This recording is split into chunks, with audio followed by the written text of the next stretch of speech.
नमस्कार मित्रांनो, आज आपण एका अशा तरुणाच्या जीवनातील घटना पाहणार आहोत जिचं आयुष्य एक स्वप्नात सुरुवातीनंतर हळूहळू एका भयानक सत्यात बदलत गेलं। अलका नावाची तरुणी ही मूळ बीड जिल्ह्यातली। अलका एका गरीब शेतकरी कुटुंबात वाढली होती। परिस्थिती बेताची असली तरी तिला शिक्षणाची ओढ होती। वडिलांना वाटायचं की आपली मुलगी शिकून मोठ्या शहरात जाईल आणि सुखी संसार करेल। या विचाराने त्यांनी तिच्यासाठी स्थळ शोधायला सुरुवात केली। एक दिवस छत्रपती संभाजीनगरमध्ये राहणाऱ्या पवन मुटकेकर या तरुणाचं स्थळ समोर आलं। पवनकडे चांगली नोकरी होती, पैसा होता, त्यामुळे अलकाचे वडील प्रभाकर यांना वाटलं की हे स्थळ आपल्या मुलीसाठी योग्य आहे।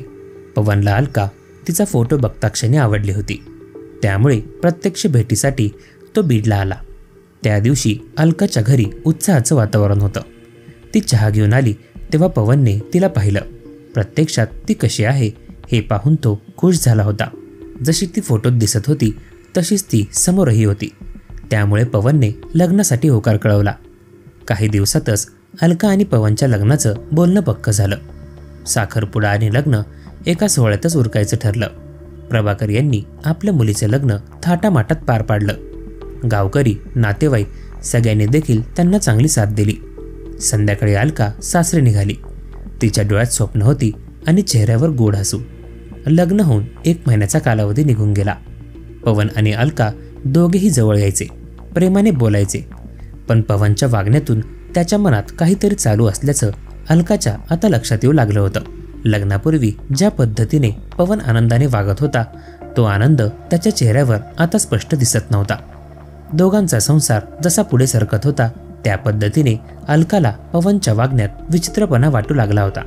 सुरुवातीला सगळं आलबेल होतं, पण नंतर पवनच्या वागणुकीत अलकाला बदल जाणवू लागले।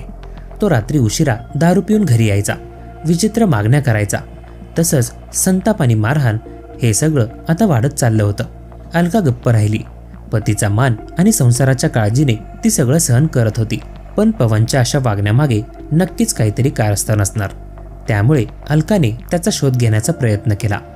एक दिवस तिला कळालं की पवनचं एका तरुणीशी अनैतिक नातं आहे। जेव्हा तिने त्याला याबद्दल विचारलं तेव्हा त्याने तिला मारहाण केली। तुला काय करायचं आहे असं बोलून तिला गप्प केलं। असेच काही दिवस उलटले। काही काळाने अलका डिलिव्हरीसाठी माहेरी गेली। काही दिवसांनी तिने एका गोंडस मुलीला जन्म दिला।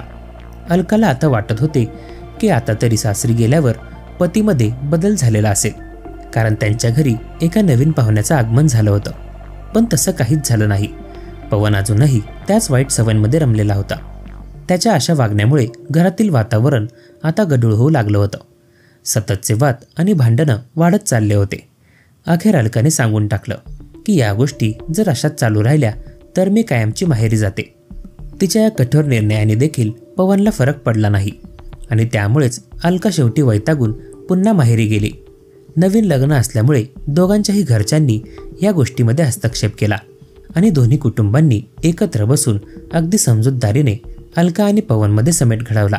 पवनने देखील सगळ्यांसमोर सुधारण्याचं आश्वासन दिलं, त्यामुळे अलका सगळं विसरून फक्त तिच्या संसारासाठी पुन्हा सासरी गेली। काही दिवस व्यवस्थित गेले, पण नंतर पुन्हा तीच कहाणी सुरू झाली। पवनचं वागणं अतिशय बिघडत चाललं होतं। रोज दारू पिऊन येणं, मारहाण करणं आणि संशयित विचार ठेवणं। अलकाचं जीवन एखाद्या कैदीसारखं झालं होतं। पवनच्या अशा वागण्यामुळे अलका पुरती वैतागली होती, त्यामुळे ती पुन्हा माहेरी जाण्याचा विषय काढू लागली। माझं इथे राहणं आता अशक्य आहे असं तिचं म्हणणं होतं। पवनच्या सगळ्या गोष्टी तिने सासरच्या लोकांना देखील निदर्शनास आणून दिल्या होत्या, पण तिचं कुटुंब म्हणायचं की थोडे दिवस थांब, सगळं होईल ठीक। याच दरम्यान तिच्या पोटात दुसरं बाळ वाढायला लागलं। बाळाच्या काळजीने तरी पतीच्या वागण्यात फरक पडेल असं अलकाला वाटलं होतं, पण अलकाच्या गरोदरपणातही पतीचा छळ कमी झाला नाही। अलकाने मंगळवारी रात्री तिच्या वडिलांना फोन केला आणि घरात घडणारे सगळे प्रकार सांगितले। तिचं वाक्य असं होतं की आता मला हे सगळं सहन होत नाही। रोजचा छळ, अपमान यातून मला आता मोकळं व्हायचं आहे। लवकरात लवकर या आणि मला घेऊन जा। त्यावर तिचे वडील म्हणाले की मी उद्या सकाळी येतो, तू काळजी करू नकोस। वडिलांच्या बोलण्याने अलकाला थोडा धीर मिळाला होता, पण तिच्या डोक्यात नवऱ्याच्या वागणुकीचे खूप गडद पडसाद उमटले होते। त्यामुळे विचार करून करून तिचं डोकं आता फुटायला करत होतं। तिला आता या सगळ्या गोष्टीतून लवकरात लवकर मोकळं व्हायचं होतं. भावनेच्या भरात त्या रात्रीच अलकाने मोठा निर्णय घेतला. 1.5 वर्षाच्या निष्पाप लेकरासमोर तिने तिचं जीवन संपवलं. सकाळी मुलीच्या रडण्याच्या आवाजाने घरातील लोक जागे झाले तेव्हा सर्वांचं लक्ष अलकाजवळ गेलं. काही क्षणातच सगळं काही उद्ध्वस्त झालं होतं, कारण होत्याचं नव्हतं झालं होतं. वडील, नातेवाईक, पोलीस सगळे घटनास्थळी पोहोचले. अलकाच्या वडिलांनी जवाहरनगर पोलीस ठाणे गाठले आणि त्या ठिकाणी सासरच्या मंडळींविरुद्ध गुन्हा दाखल झाला. काही अटकाही झाल्या, पण त्या 1.5 वर्षाच्या मुलीचं काय? तिची आई गेली तेव्हाच तिच्या डोळ्यातील निरागसपण देखील हरवलं. ही केवळ एक घटना नाही, तर ही एक शिकवण आहे. लग्नाआधी नुसतं स्थळ नव्हे तर माणूस ओळखा, कारण एक चुकीचा निर्णय संपूर्ण आयुष्य उद्ध्वस्त करू शकतो. कारण विवाह म्हणजे केवळ 2 व्यक्तींचंच नव्हे तर 2 संस्कृतींचं आणि आयुष्याचं एकत्र येणं असतं. या घटनेतील अलका आणि पवन यांचं लग्न पारंपरिक पद्धतीने बाह्य गोष्टी पाहून ठरवलं गेलं. स्थिर नोकरी, शहरी जीवन, घरचा आर्थिक बळ. मात्र एका व्यक्तीची अंतस्थ वृत्ती, मानसिकता, त्याची पूर्वभूमिका, सवयी आणि चारित्र्य यांचा तपास केला गेला नाही. परिणामी अलकाला वैवाहिक आयुष्यात सतत शारीरिक आणि मानसिक छळाला सामोरं जावं लागलं.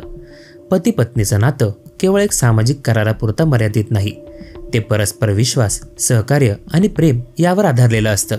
पवनच्या वागण्यात हे तत्वच नव्हतं. तो केवळ बाह्य रूपाने योग्य होता, पण त्याचा अंतरात्मा फसवा आणि क्रूर होता. अलकाने वेळोवेळी त्रासाचे संकेत दिले होते, पण सहन करा, सगळं ठीक होईल या मानसिकतेमुळे तिला वेळेवर आधार मिळाला नाही. आजच्या समाजात ही चूक अनेक कुटुंब करत आहेत.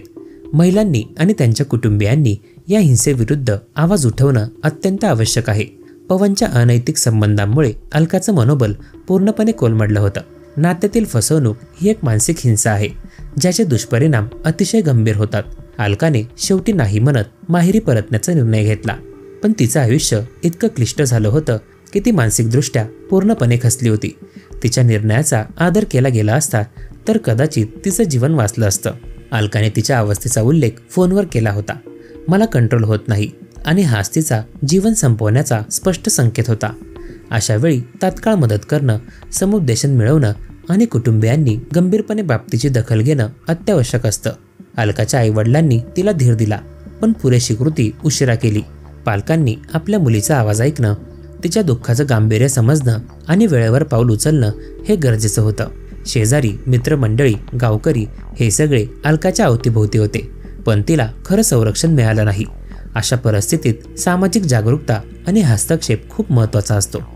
एका वाक्यात सांगायचं झालं तर लग्नासाठी बाह्य गोष्टींची नाही तर माणसाच्या अंतरंगाची खात्री करायला शिका, अन्यथा तुम्हाला फार मोठी किंमत मोजावी लागू शकते. दरम्यान तुमचं मत आम्हाला नक्की कळवा. पुन्हा भेटू अशाच एका सत्यकथेसह. तोपर्यंत नमस्कार.